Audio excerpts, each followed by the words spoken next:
চেনা দর্শক দেখুন, আসসালামু আলাইকুম। সেই লজ্জাপতি গাছ, তার মানে হচ্ছে ধরলেই নাকি লজ্জা লাগে তার, সেই যে সে মিশে যাবে এখন। লজ্জাপতি গাছ, এই গাছের অনেক উপকার আছে, উপকারিতা আছে, যদিও আমরা জানি না। এই যে লজ্জাপতির ফুল দেখুন, অসাধারণ।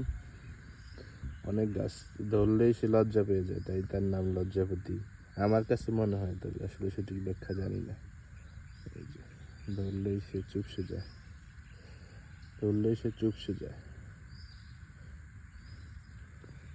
অনেকগুলো গাছ এখানে, অনেকগুলো গাছ পানির সাথে, খালের সাথে, মাঠের সাথে অনেক গাছ ধরছে। হঠাৎ দেখে মনে পড়ে গেল।